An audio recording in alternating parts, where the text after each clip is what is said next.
Hi guys, welcome to the Definitely Not Vegan podcast, a podcast we have created here at Fat Cow Skincare to celebrate all things animal-based. We're going to talk to farmers, we're going to talk to carnivores, we're just going to talk to anybody that has anything to do with the animal industry. Yes, sir. Enjoys animal-based products. So the first question I have for you. Should we introduce ourselves? Yeah, maybe. I think that would be important. Yeah. So, my name is Ryan. I'm the founder of Fat Cow Skincare. And with me today, I have Kane. Hello. Started off as a customer, worked my way into the Fat Cow family. Definitely. Unintentionally, to be fair. Been a journey. It really has. It's been the best journey ever, to be fair. Aye. Really unique. Loved every second of it. How long now have you been part of Fat Cow? I think it's been over a year now. Over a year? Yeah, because I remember when I first made my order, it wasn't too far after that when things started coming into play. I started off as an affiliate, and then that's when you reached out, and then it all went from there, and that was a year and 2 months ago. So really? It's been about a year I've been involved now. And then you've been in here working on production for 6, 7, 8 months. 6, 7, 8 months. Oh, yeah. That's wild. Yeah, it's crazy, isn't That's it, when you think wild. about it? Yeah. Because I remember when I was doing the lives, and then we went to timeout for the first time, and I met Reese, met Jamie, met Will. Yeah. So, quite the journey, man. Yeah, it's been great, and the team's changed quite a bit since then. Yeah. But we've definitely got a good core team now. Yeah. Yeah. So obviously, Fat Cow Skincare, a business built on British farming, really. Yeah. Without British farmers, we don't really have a product. Mm-hmm. British beef tallow. It's a funny ingredient. If you don't understand why we use it, you probably think it's a little bit peculiar. Well, to be fair, I know because I saw your ad when I first came across Fat Cow, and it was the ad that went viral about the ancestral ways of living and stuff, and I just saw natural skincare. I actually had no idea it contained tallow. I wasn't really bothered at the time. I just saw natural skincare, which is what I was after anyway. So I was like, ooh. But then obviously through time, I was like, oh my God, that's what they're using. Yeah. That's so unique. Well, if you think traditionally, we're looking back at our ancestors from a long time ago. What they've traditionally done is that they've used every part of the beast, nose to tail is what they call it. Yeah. Nothing goes to waste. And a big part of that would be using the animal fats. So if you imagine, they've got a beast and they've then butchered the beast for meat and for all the other things that they get from it, they're going to naturally get a lot of fats and oils from it as well. Yeah. And whether they're putting that on one side to then use it for skincare, or it's just, on their skin during the process. And that's when they've realised, ooh, this is quite nice, this. Mm-hmm. And then, it's a good show, that. Yeah. That's probably how it began. Yeah, definitely. Because if you think, every single family back then was probably part of this process. Mm-hmm. Now you go to the store or you go to your local butcher if you're that, way inclined. But most people are just going to the store and buying it off the shelf. Back then, there's someone in your household, in the family, that is handling, every part of the process. Yeah. They've probably even grew their own cow, raised it, slaughtered it, and then processed it, all within their own home. Yeah, true. So they probably understand every part of the process, and they know how they can utilise all the different bits, whether they're using the tendons or the fat or cutting the meat up for different, for food. Different parts of the meat, what has more benefits, nutrients, vitamins, all the different entails. It's a full process in itself, really. Yeah. Something I'm still trying to learn. You know myself, you've got beef brisket, you've got this, you've got steak. Yeah, that's a good point, because obviously you're now just learning all the different parts of the cow, different cuts of meat and stuff, which is amazing to see, because your diet's changed a lot, especially within the last few years. Jeez, that has drastically. I mean, I guess for viewers' sake, because obviously Ryan was vegetarian for 13 years. Don't know how that come about, to be perfectly honest. I don't know if it's something I witnessed as a child. I don't know how it became a thing, but it just was a thing. Because at a very, very young age, I used to eat meat. Mm-hmm. I used to, apparently as a toddler, I used to take some chicken off their Sunday dinner plate and stuff. And then something must have happened, became vegetarian for 13 years. My mum and my brother used to always take the mix saying that you're not going to take a girl out and just eat pizza for the rest of your life. I was like, yes, I will. And that was a thing for a long time. And then I started getting introduced to meats. First ever burger was from McDonald's. and it was a cheeseburger. You know, I had the onion and everything in. I had it, and I was like, this isn't too bad. My brother had a bite. He was like, that's the worst burger ever as well from McDonald's. Really? And it just started from there. And then as I got more into being older, I started going into the gym, started looking into different diets, and then I came across a documentary about veganism. You know, apparently it's the healthiest way to live. You can get all the nutrients and vitamins from plants and nuts and stuff. I was like, oh, okay.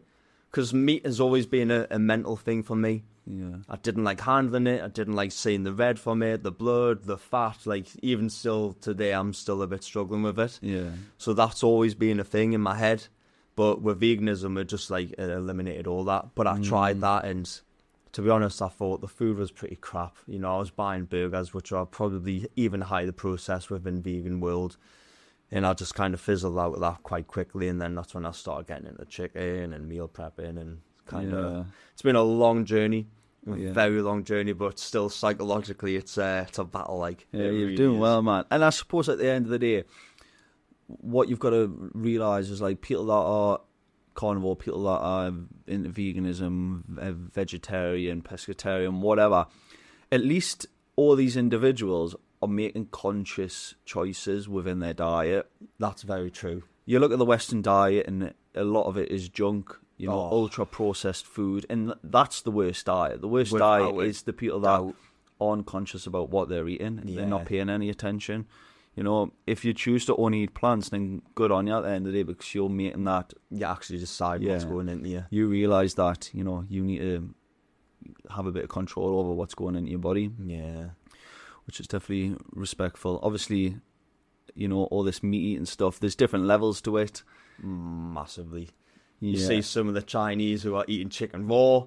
They're eating these things that I couldn't even explain what they are. You know, it's so weird how it can vary in different countries. You know, when you see someone eating raw, like Liver King, for example, prime example. Yeah. He's eating testicles, heart, liver, just straight up from a wooden little table. Man, it's like, what? We'll be trying some of that soon, though, trust me. Oh, mate, I'll tell you what, that'll be an interesting do that. It is very interesting, though, because, like, obviously, like, the raw stuff is kind of, you know, people aren't eating raw organs because they love the taste of raw organs. Exactly. People are doing it because there's obviously certain health benefits to it. But then, like, you've got to find out what suits you best, because where do you draw the line? Because me personally, I'm not going to be eating raw organ meat every single day when I wake up. No. Regardless of the health benefits. So yeah, obviously you've got different levels to even just steak. You know, you've got your grass-fed, you've got your generics. I mean, British standards, most things are grass-fed, but you know, it's the grain finish and stuff like that. That's obviously a bit more important.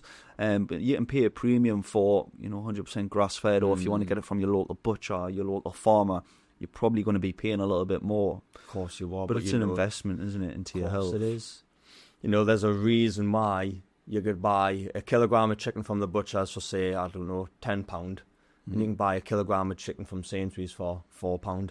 Yeah. When you get it from the butchers or the farms, you know that there's nothing being added to it. There's no processes involved. You're just getting it. And the reason why there's a bit of an extra premium on that is because there's more labour involved. Whereas on the opposite side of the coin, oh man, I mean, I hate the idea. I've not bought meat from supermarkets for well over a year and a half, nearly 2 years now. I refuse to do it. I would rather just not eat at this point in time. And there's a little bit of pride in knowing that you're supporting your local farmers when you're buying directly from them. Huge. And essentially, you know, it's one of the main reasons we've started this podcast is to help support the local farmers. Yeah. None of us are traditionally from a farming background. You know, we've chose to invite ourselves into the farming world. And been very welcomed into the process. Very welcomed into it as well, yeah. And it's been great because, you know, you get to learn the issues and the struggles and the difficulties that all the farmers are going through, and you realise they've got it tough. Oh, aye. Like, you know, they know what it is. They've never once grumbled in the process because they're having a very rough time. And just us visiting, they've been so happy with, and like, you know, depending on the question and the conversation, they're just not complaining, even though they are having a very hard time. Mate, they don't have time to complain. That's it, to be fair. No, that's they're very waking true. up at the crack of dawn, and you know, they're out in the field until late at night, so you've got to have nothing but the utmost respect for them. Oh, massively. And then you look at like stuff that's going on with prices and legislations and all that, and you feel like they're just getting squeezed and crushed. So every so often they do have, you know, protests, and we've been along to some protests, and I think just showing a presence there shows a little bit of support. But it's tough times. So again, we've created this podcast with the intention of being able to get farmers on, let them voice their opinions, because that's, again, they're too busy farming. They don't have time to create a social media channel and start voicing themselves and trying to reach the public.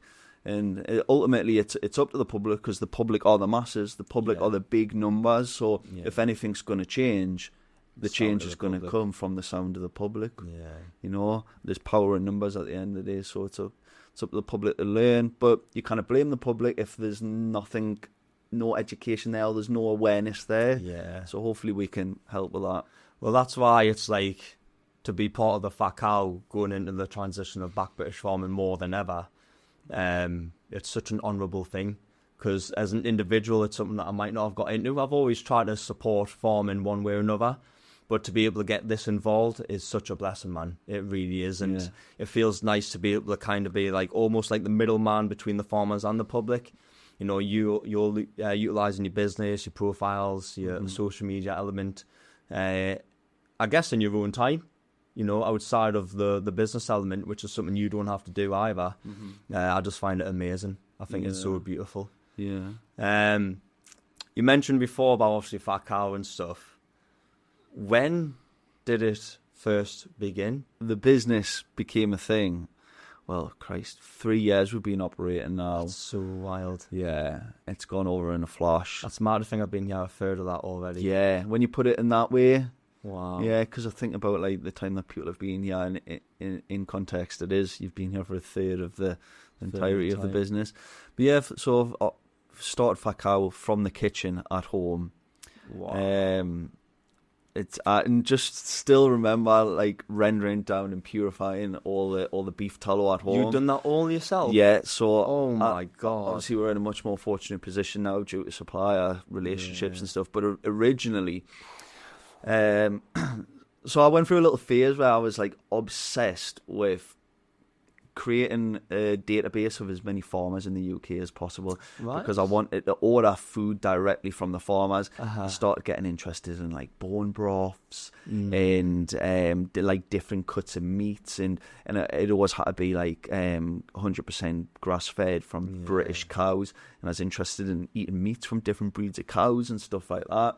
And it was just like a little rabbit hole I ended up going down. So I had this list basically on my computer, and because I had access to all these different farmers, I had access to all these different cuts of meats and different parts of the cow that you wouldn't get in the supermarket. Oh, okay. So like a lot of stock bone options, a lot of like organ meats. This is another thing I got interested in, was like because of the likes of Liver King, I was interested in eating liver. I wanted to try eating heart. I wanted to try eating kidneys. Fair play, Kidneys, man. I don't recommend. They're not the nicest. But like I just got a little bit obsessed with this all for a while. I then bought Paul Saladino's book, The Carnivore Code, started reading that. It was really interesting to learn about the development of the human brain over like our existence. But so before humans, there was like obviously different, I can't remember the names, but different apes and stuff like that. And there's this interesting correlation that I always remember in the book, and it was between the discovery of fire and the expansion of the human brain. Wow. And the idea is that because we discovered fire, we then learned how to cook meat. And because we could cook meat, there was less chance of us dying from what we're eating, and we are then able to get more nutrients in. So, let's just say, this isn't the technical or, the perfect breakdown, but monkey kills something, cooks it, eats the meat, then starts eating more and more and more meat, absorbing all these nutrients, and the brain starts growing. So this all fascinated me, and I thought I just want to start eating a lot more red meat. Yeah. So then I was doing, me daily bits of research into like homesteading and home cooking and all this stuff. Because again, this is good stuff. It all leads into it all. Yeah. And I always envisioned growing my own meat or growing my own cows and having my own vegetable patch in the garden and stuff like that. And I found this page where this woman in America was making natural skincare, and she was making it from cow fat. Right. And I was like, that's interesting. Yeah. And I was like, from what I've learned in the carnivore code, this quite makes sense. So I look at our recipe list, and it was 2 ingredients, and it was beef tallow and jojoba oil. And I thought, beef tallow. And I was like, I wonder if I can get that. Or is that just beef dripping? Read the blog post, and it just talks specifically about using suet fat. Right. So I was like, right, what is suet fat? Done a bit of research into suet fat. Suet fat is the fat that encases specifically the kidneys, but it's more like an organ fat, and it's a bit more of a crumbly texture. It's higher in certain acids, and basically it's built up different to the connective tissue fat around the whole body.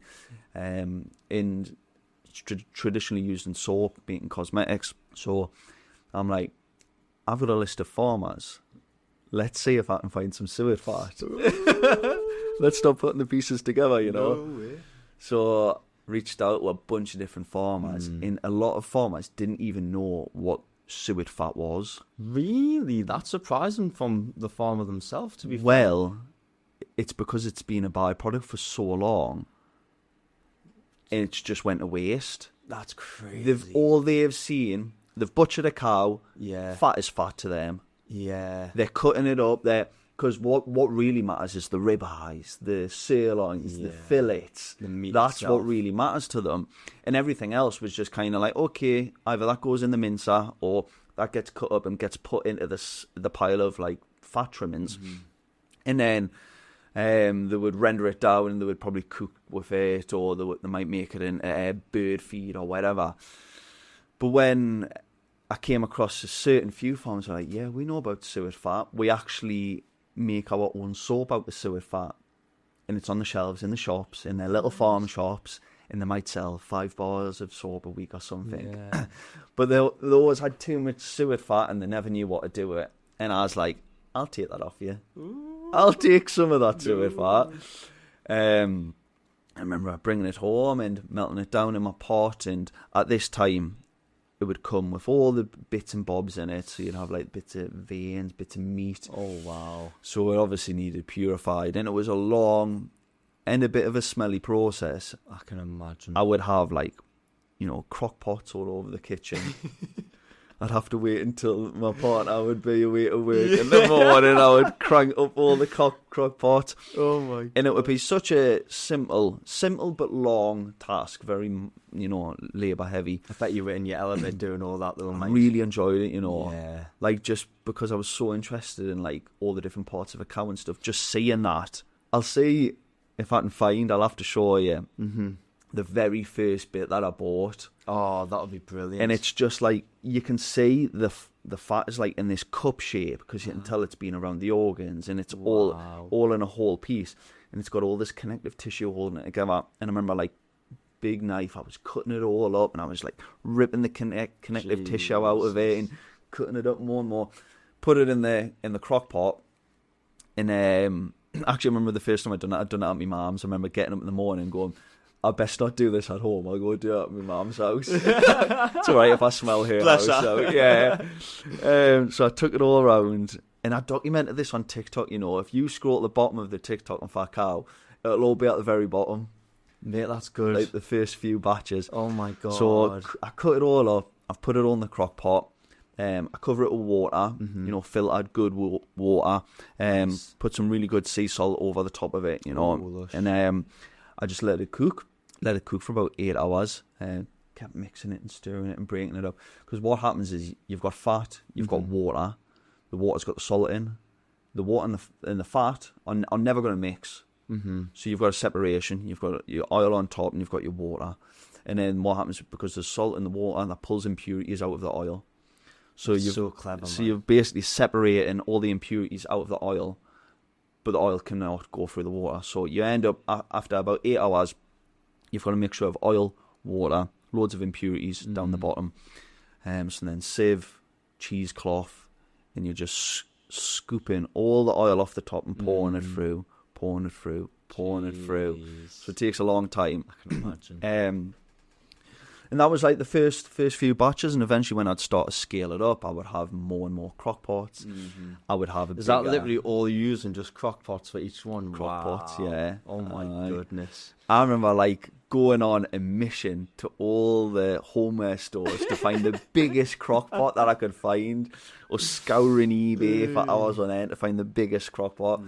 Because what I found is when I would get like a big pan, we've got some of the big pans, yeah, because I got to the point where I was just trying to use the pans, but you'd have to regulate the heat so well because you have to be, even though it's a very stable fat, you've got to be careful with it, not to bubble it and boil it, because what will happen is if it's got all them impurities and it's bubbling away, you're essentially frying all the impurities, and then that kind of gets absorbed into the smell of the tallow, and that's when you end up with a really funky smelling tallow.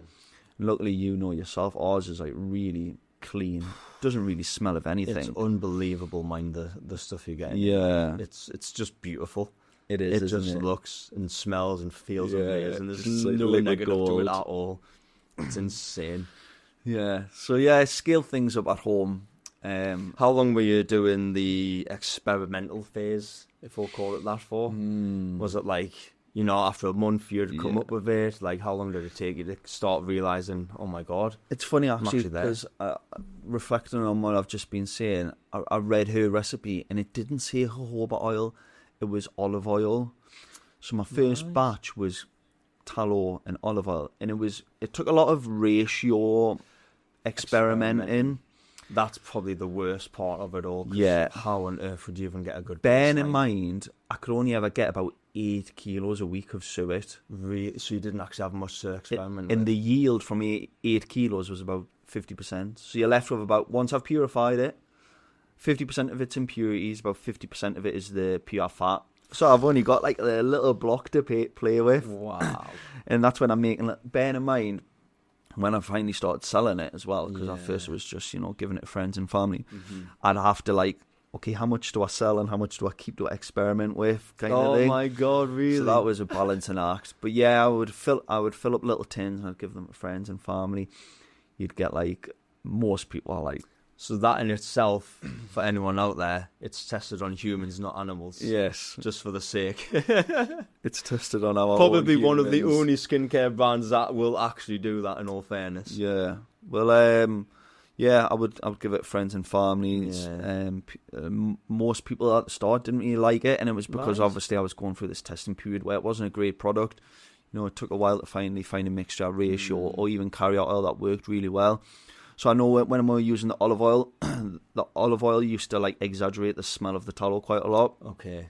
because olive oil's got its own rich smell in itself. So yeah, testing loads of different oils. Eventually came to jojoba oil. Jojoba oil's a really good match for the skin anyways. Yeah. It's, if I wasn't going to pick tallow as the number one ingredient, I'd say jojoba oil's up there, because just like tallow, it really closely mimics our own sebum, which is the oils our skin produces. So yeah, eventually got to that stage where the jojoba oil and the tallow was the ultimate mix, but it was now a balancing act. How do I find the right ratios? So I played around. And I remember I eventually clicked like that, and I thought, this is the one. This is great. This. How long was that? A few months? Yeah, I'd say like 3-4 months, and I'd say this was after I had started selling it, because I didn't start selling it straight away. Yeah, I can imagine. Because you've got to get feedback of customers. A lot of my friends and family just weren't interested in that sort of product, so it was hard to get good feedback from them, because I knew they'd never be my target customers anyways. So there was a case of like creating the product, putting it online, doing some organic content, educating people on tallow, why they should use tallow, and obsessing over customer feedback. Emails, sending people my phone number, just contacting them as much as I could. So some lucky OGs will have your number. Yeah, handwritten notes. Oh, wow. Like Dear Mary, thank you for ordering your order number 10. Please, this is my phone number. Give me a text. Let me know what you think about the product. What can I fix? A lot of people be like, it's too hard. Doesn't smell right. Blah blah blah blah blah. And then you just start tweaking things here and there, trying little things. And yeah, so about 3 months in, I remember we first started launching online and selling stuff and communicating with people. I knew from the very beginning I would do two things: obsess over the product and make sure it was never perfect in my eyes. There would always be something to improve. And building community, just speaking to people and making sure that they felt like they were part of something rather than just a customer.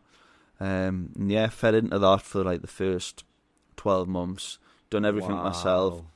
My day would be split between melting stuff down. Bear in mind, in the initial part of the business when I was doing all the rendering, to get some tallow that I could use in a cream would take about 24 hours because I'd have to render it, purify it, let it harden, purify it. I would never be happy after the first purification. I'd want to purify it 2 or 3 times just to be certain. Yeah. And yeah, this would take a few days. Wow. So then, I would do that. I'd be answering emails. I'd be packing orders. I'd be labeling jars. I'd be trying to record as much content as I could. Doing it all. Full works. All of it myself. Full operation. And I remember on my 30th birthday, there's a photo out there on the wall.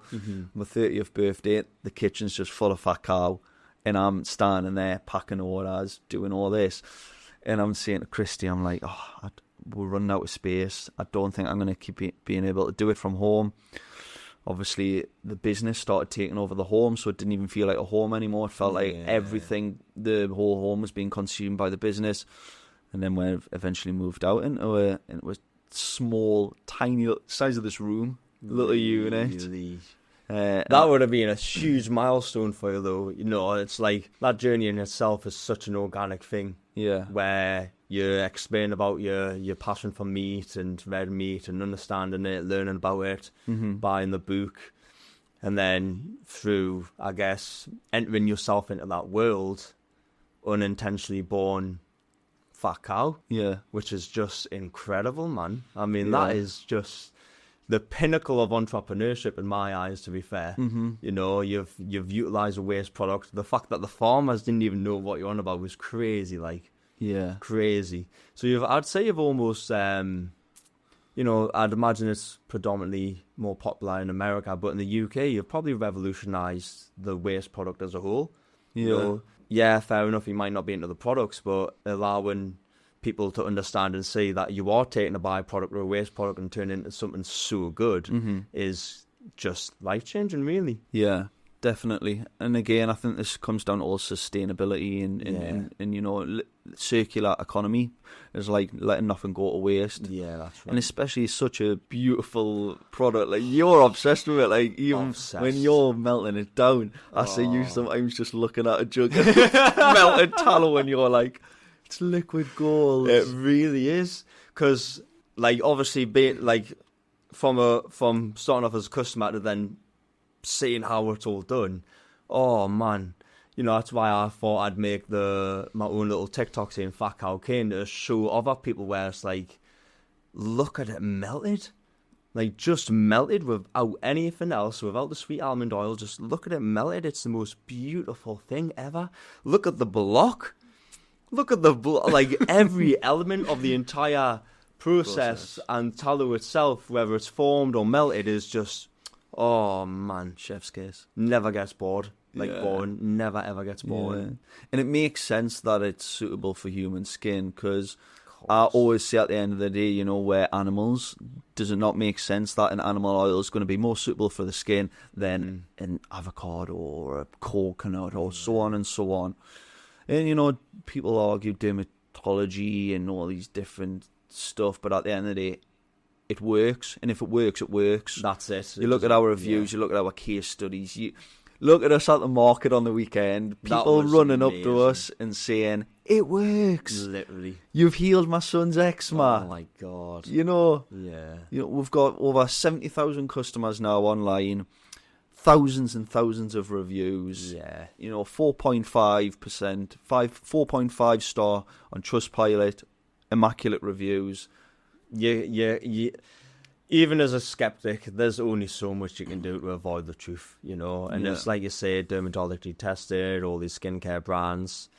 It's like, Nivea's been going for over 100 years. Mm-hmm. And when I used to do the lives, I said it before, where it's like, I feel like I couldn't prove it, but I feel like, judging from what you've just said, we've probably done more good for people's skin in the 3 years that you've been operating than certain companies have over the 100 years of span, which is just insanity. Obviously, you've mentioned the story of how it all come to be. Obviously, I've got to ask, Fat Cow, what made you think of that? Because that is... What, the name? Yeah, it's such a unique name. And it just, the branding, the logo, the name, it's I just find it all amazing. I mean, I'm a bit biased because I'm obsessed. I have the most healthiest and unhealthiest obsession with Fat Cow, but where did the name come about and what inspired you to call I suppose... I mean, before Fat Cow, like for the first few orders, it had a different name. It was something along the lines of Cosmete, which is like the Greek name for a beautician. Really? Yeah, it's just really, it's creative. And I thought, nah. What's the Latin derivative of Tallow? That is boring, that. Yeah. So I knew, I had a little brief background in branding and built a few websites here and there, but I'd never had great success.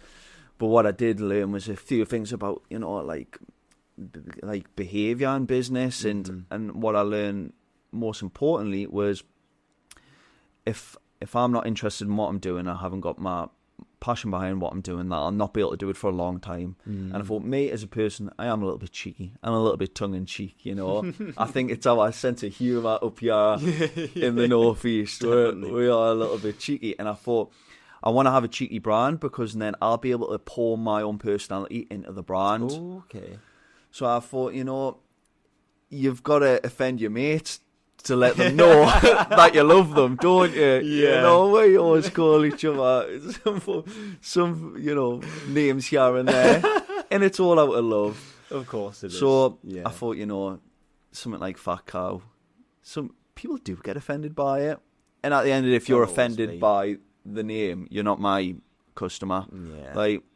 And the whole point of this brand was to create something bold, something that goes against the norm. Mm-hmm. And cosmetics is 2 white lab coat, 2, paper on a clipboard, bit of pen. It's very, what's the word I'm looking for? It's just very formal, I guess. Very formal, yeah. It's very modernised and it's, to the book. Yeah, by the book, and it's very, I'm not excited by that, so I wanted to create something that was fun, a little bit brash, a little bit bold. Yeah. And at the end of the day, it's made of cow fat. So if you switch Fat Cow around, it's a perfect description of what the product is. Plus, as well, if you were getting tallow from a skinny cow, the tallow would be awful, therefore the product's awful. So the fact that you're getting it from a fat cow means you're getting fat results. And honestly, man, how many people stop when they see our uniform or they see our stalls and they see the word Fat Cow? It's a conversation starter, isn't it? It brought so much smile and positivity. It does, even just through the name. Yeah. Whether you're a customer or you enjoy the products or when we're at time out. Yeah. The amount of couples go like, I loved it, mate. That brought me joy, seeing them have joy from it. Exactly. I mean, you know what it is. Everybody's too busy living their crazy lifestyle. Everybody needs a little smile here and then. Yeah. And if hopefully a brand name like this puts a little smile on your face. Yeah, exactly. And then it's all worth it. So yeah, that's essentially how the brand name came around. The branding, I always knew I wanted to keep it very I know we've got different colours for different smells, but I wanted to keep the core colours quite neutral. Yeah, not too in your face. In quite farmstead vibes. I didn't want it to feel like a commercial scientific experiment, basically. Yeah. I wanted to feel like it was home cooking. This is what I always say to you, is you've got to look at it as if it's just a recipe for a cake. Yeah. You're taking a few natural ingredients that are probably edible. Yeah. And you're just following a recipe and you're putting them together to make an end product, which is essentially your cake. Cake for the skin. Yeah, Kane's cake. No, that's pretty much where the brand name came from. What's been your lowest point within Fat Cow, and then obviously what's been probably your highest point in Fat Cow? Yeah, good question. I mean, the thing about Fat Cow is we've been bootstrapped from the start. Never took on investment. Never went to the bank to get a big bank loan. I built it up from my own kitchen at home, tin by tin. Oh, I love that. Love that so much. It's true. Crockpot by crockpot. Yeah. 10 crockpots on eBay at the same time, Facebook Marketplace, the lot. Literally. Oh, God, you should see some of the oil stains on the walls at home. They're memories, I need to get that wall painted, actually. Nah, never. Just leave it there forever. I might add value to the house. I'll tell them the story. Well, that's it. Too right. I'd imagine it potentially could, you know. You know. Maybe it's to you. Well, yeah, I suppose I. Where was I? Where were we there? Your lowest and your highest. Lowest and the highest. So lowest. Your bootstrap from the beginning.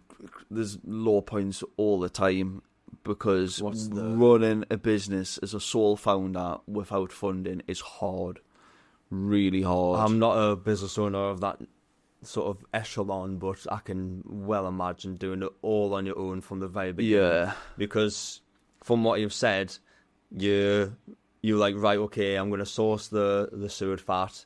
I'm going to start experimenting, and then experimenting led to coming up with a product. You've then, from then till now, had to do everything. The marketing, the promotions, the customer care, the customer service, the sales, the numbers, the accountancy. I mean, every metric of a business you would have had to do on your own. Yeah. You know, and having no assistance of any of that until probably recent events, maybe, is wild, like.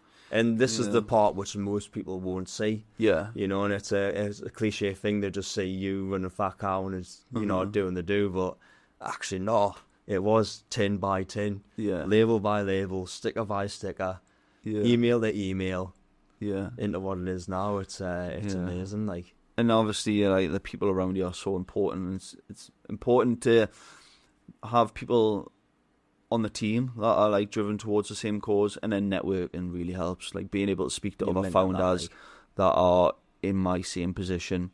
You know, even just reaching out to people on LinkedIn and asking if they can jump on a phone call, and just being able to spitball ideas to people that are at a similar level to me has been great, and even people that are far, far ahead of me. Yeah, that's about, you know, like if they're doing what you're doing tenfold. Definitely good people to learn from. Yeah, I always think you should have, you should be a mentor and a mentee. So you should always have someone that's ahead of you, and you can take ideas off them, and then you should have someone who's like below you and coming up to where you are, and then it allows you to like reflect on where you are. Yeah. You know, you speak about your progress to them, and it might even, you know, help you in your own progress yourself. Yeah. Because then you reflect on certain pivotal points in your business where you are like, actually I forgot that I'd done that to get to that next level. And I'm glad that I've resurfaced that and told you about that, because it's going to help you get to that next level. And it also helps me zoom out and be like, okay, I need to repeat that again to get to the next level again. So yeah, networking's been great. Building a team has been like the most important thing. And it hasn't been easy. You know, people have came and gone. But I think the next level of the business is going to rely heavily on having a great team around us. Yeah. And people that are obsessed about the brand, about the product, and the mission, which is back British farming. Yeah. Which is our biggest goal right now, is just to support the farmers in every way as possible. Yeah. Yeah, 100%, man. I mean, even having the opportunity to go to the protest when we went was a really exciting thing. You know, I've never done any protests in my life, to be fair. So actually being there in the presence and seeing everyone else, and you know, I wouldn't say it was anything wild. You know, you hear the word protest and you think, oh my God, you know, because there's a lot of protests around the world that can get pretty gnarly. Whereas this one was just solidarity with the public, all coming together to show the love to the farmers who were just driving around with the tractors saying back British farming. No farmers, no food. And these are very valid statements to be making, because I can't imagine a world where if farmers were, say, just eradicated or done with or put to the side, what are we eating? Yeah. What happens then? Yeah. Like, what happens without farmers? And unfortunately, we're at a point in time now where that's actually a potential. Farmers are being crushed. And we've learnt myself where everyone thinks, farmers have got acres of land, they've got massive tractors that are like $250,000, and it's like, yeah, they do, but that's their richness, they're asset rich. Yeah. It's not as if they've got $1 million a month coming in income through selling milk. It's not the case at all. Yeah. So from a farmer's perspective, it must be very lush as well to see all these people coming together to have their back, because farmers are just doing potentially some of the hardest work in society, in my opinion. They're kind of off the side, they're grafting away, they're not complaining, they're not asking for help, they're just doing what they do, whether it's passion, love, whatever it is, and they're just doing what they need to do. So for it to start becoming a point now in time where, as a business, as individuals, as a community, as a country, all coming together to support them, unreal. You made a good point there. Like, they love what they do. At the end of the day, we've visited a few farmers now, and they all say the same thing. They might have a grumble about the weather, which is out of their control. They might have a grumble about, the lack of subsidies, or the inconsistencies in policies, or just things changing all the time, which is totally justified, and I'm so on their side with all that. But they'll always finish with, but I can't complain because I love what I do, and I do this because I enjoy being out in the field and being with the animals. And then there's obviously a community aspect of it. The farmers are all going through it together, so they're all very well connected and supportive of each other, which is beautiful to see. And without the farmers, we don't really have food on the table, and unless all this imported stuff. But I don't want my food imported. Oh no, definitely not. Why import a leg of lamb from New Zealand, the other side of the world, when we've got perfectly good lambs here in Britain? Make that make sense. That can it. It's wild, and there's different realms within it all, but it's like, you look at the supermarkets, as we touched upon earlier, they're selling extremely cheaper meat, but why is that? How are they able to do that? I'll not go into the nitty gritty, but from outsiders, we just see the price. Oh, it's cheapest. I want that. Yeah. And it's like, that's across the realm with everything. And even supermarkets, from what I've noticed, they're replacing a lot of other brands, whether it's chocolate biscuits or sweets, with their own brands. So they're slowly kind of becoming more of behemoths within supermarket worlds or shopping, to the point that they are now in a position to start kicking out other brands. Does that mean in 5-10 years everything's just going to be Sainsbury's basic? It's all a monopoly, isn't it? At the end of the day, these giants are monopolising the whole industry, and you look at different supermarket chains, and Morrison's seem to commit towards supporting British farmers, Waitrose, but then it's just like, I don't know how much do you believe? I'd love it to all be true, and I know, but I suppose again, this is another thing that we've took upon ourselves, is to get involved in the farming industry. Like, we're not farmers, you could see us as outsiders, but we want to get integrated into the farming industry and help support the farmers and understand the issues that are going on. Because without farmers, we don't have a product. Look at it, we might be selfish, The reason we want to help the farmers is to keep our business alive, essentially. But even on a deeper personal level, like, you've got to have passion for these people. Thing is, as well, though, from the selfishness point of view, I think it's a very fair thing to do, because the product that we're providing to people is an absolute game changer. When you literally hear people who have said, look, I've been on steroid creams for 15 years. 15 years is a reality of a lot of people. And that is a long amount of time to be on a certain thing that's essentially not working. To then get introduced to fat cow or hear about fat cow or they've read reviews or whatever it is, they try fat cow and then within X amount of time, a very short period of time historically from reviews and customers, it's gone and they no longer need steroid creams is the most beautiful, craziest thing in my life personally. Yeah. It's insane. So if farmers go, fat cow goes, a lot of these results go. Yeah. Exactly. Therefore, they're going back to products which aren't doing the job and aren't doing justice. And, you know, the negativity that comes away from farmers potentially going not just for the food, for fat cow, all of it is pretty detrimental in a lot of different ways. You know, and like you say, I'm enjoying my time now, going to the farms, getting my milk from there, because I know it's just nice, straight from the farm, same with the meat. It's, I don't know, man, it's the process in itself of going to these places to get proper stuff is like, I love it. Yeah, I it's absolutely great, love man. it. It's It's such a good feeling. It's being just more connected to your food. There's such a huge disconnect between the public and where their food's coming from. They're quite happy to walk into the shop, open that fridge door, grab that steak off the shelf, and not actually know where that food's came from. Yeah. And, basically, if these farmers weren't here, that steak wouldn't be on the shelf for you to take. Yeah. So show some respect. It's one of those things as well, which is partly awareness, where people might not have even realised, they make a very that's good point, actually. Yeah. I never even thought to check. To be fair, it was the same with, because I was on Nivea, I had really bad acne for a long time, for about, I think it was about 10 years I had really bad acne. I was on erythromycin, I was on medication, Big Pharma. Hate Big Pharma now, you know, you look back in retrospect and you're like, oh man, but you're young, you don't question things. Yeah. Whereas fat cow and the ingredients, I was like, oh my God. After discovering my unscented face cream had 2 ingredients, I'm like, hold on, what's in what I was using previously? And one of the things I was using was Sudocrem and the Simple. I used to use that in the bath.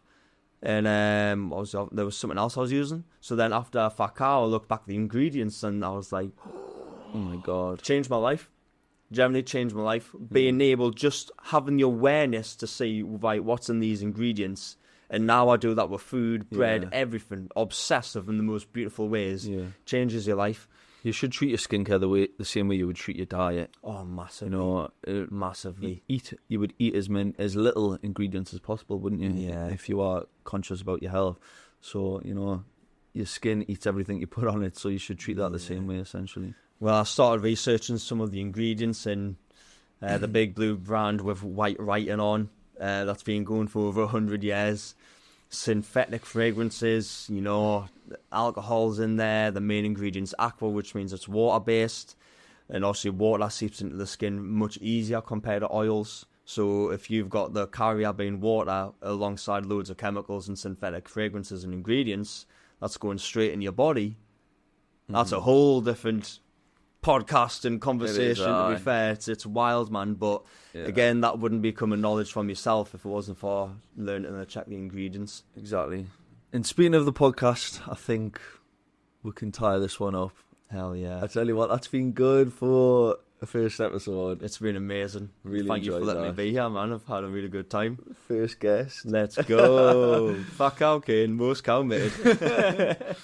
So guys, if you've just listened to all that, which you obviously have if you've got to this point, we are interested in working with farmers or just anybody in the animal-based industry, really. Yeah. But specifically farmers, we want farmers to come on here, you know, speak about their issues that they're having. And even potentially use it as a platform to let loose a bit, you know. There's sometimes a lot of times where people can't say certain things. I mean, assuming you're all right with that, come on, let loose. See what you like. Put the complaints down, get some stuff off your chest, whatever it is. It's a safe environment for everyone. And really. it's a great way of a bit of promotion around your products if you're selling direct to the public. You know, you might be selling meat, you might be selling dairy, or you might even just have like an Airbnb on a farm or something like that. You know, this is a great way to use a platform and create a bit of awareness. So, champion. Let's wrap it up. Yeah. Thank you everybody for watching. Thank you very much. There should See you in be the next one. more of these coming up. 100%. Hopefully every week. Let's go. Over and out. Let's go.